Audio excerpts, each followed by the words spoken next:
Maple Street. She clutched her worn leather purse close to her chest and watched the holiday shoppers hurry past with their bright packages and warm smiles. At 58 years old, Margaret had seen plenty of Christmases, but this one felt different. This one felt empty.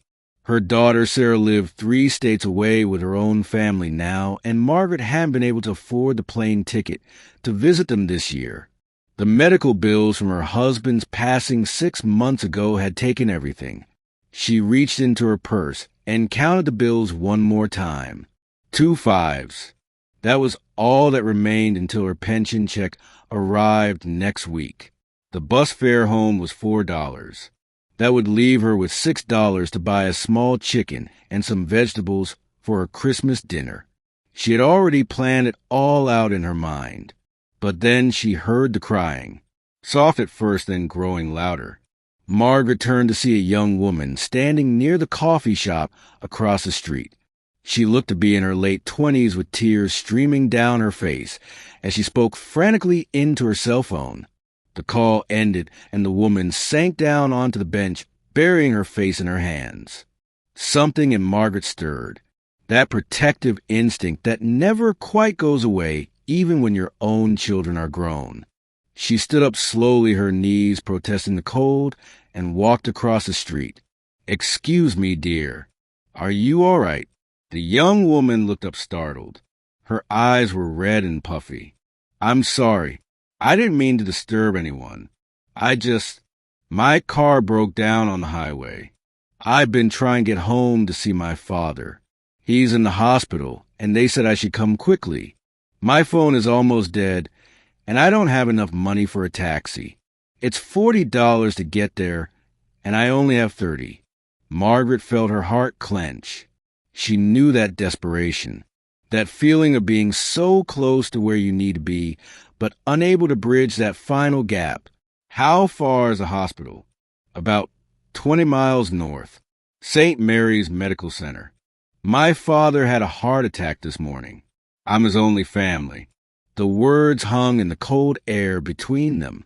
Margaret looked down at her purse. She thought about her small apartment waiting for her. She thought about the chicken she wouldn't be able to buy. She thought about spending Christmas Eve alone with nothing but tea and toast. Then she thought about her own daughter, Sarah, and how she would feel if Sarah couldn't make it to her bedside when she needed her most.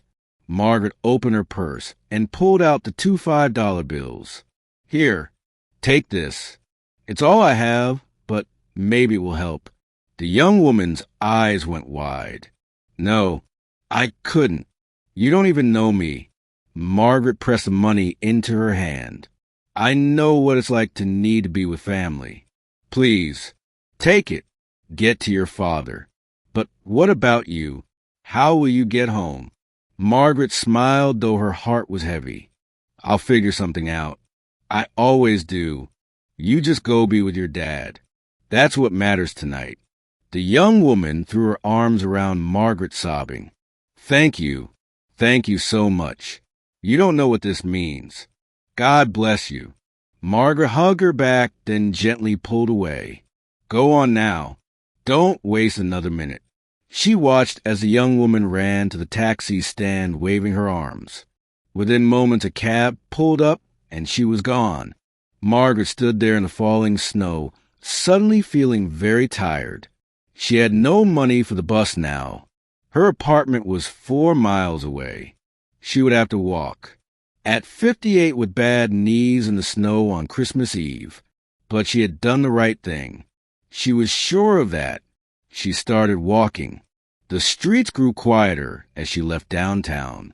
The shops began to close. The cheerful lights seemed to mock her situation, but Margaret kept her chin up. She had survived worse. She had buried her husband. She had rebuilt her life. She could walk 4 miles in the snow.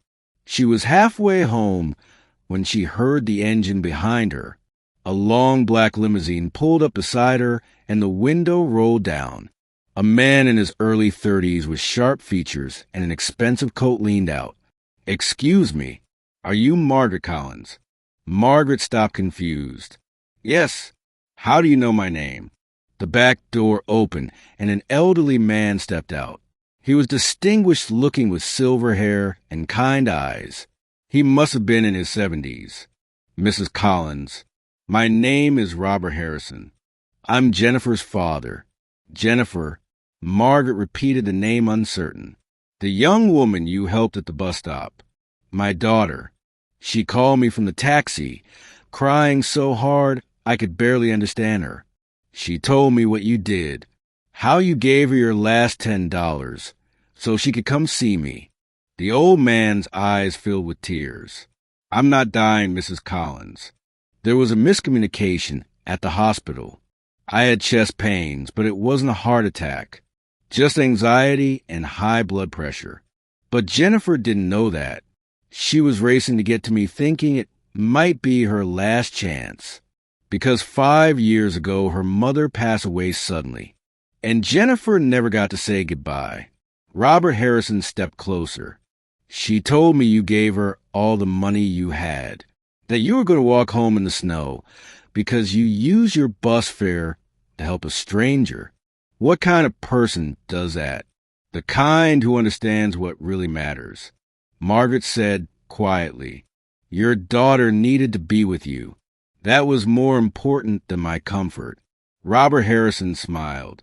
Mrs. Collins, I'm the CEO of Harrison Industries. We manufacture medical equipment. I've spent my whole life building a company worth millions. But tonight I learned something from you. Real wealth isn't measured in bank accounts. It's measured in the kindness we show to others when it costs us something. He gestured to the limousine. Please, let me take you home. And I'd like to do more than that, if you'll allow me. Margaret felt overwhelmed. I didn't help your daughter for a reward. I know you didn't.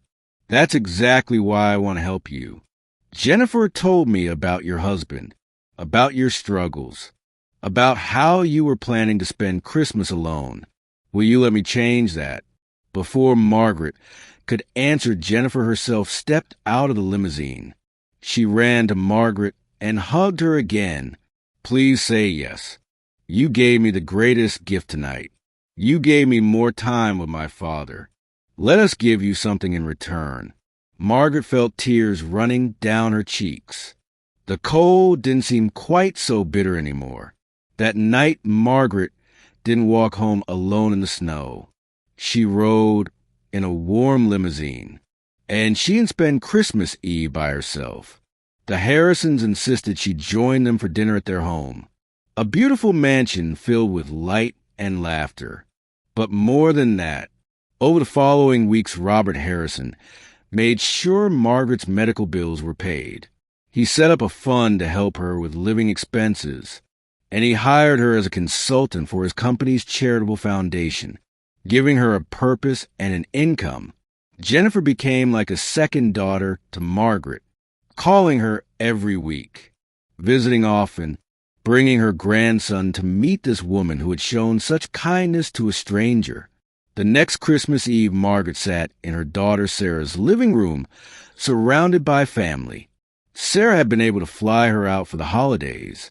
Thanks to the Harrisons' generosity, Margaret could now afford to visit whenever she wanted. As she watched her grandchildren play, Margaret thought about that snowy night at the bus stop. She had given away her last $10, but she had received so much more in return, not just the money or the new friendships, but the reminder that kindness creates ripples we can never predict, that sometimes when we give everything,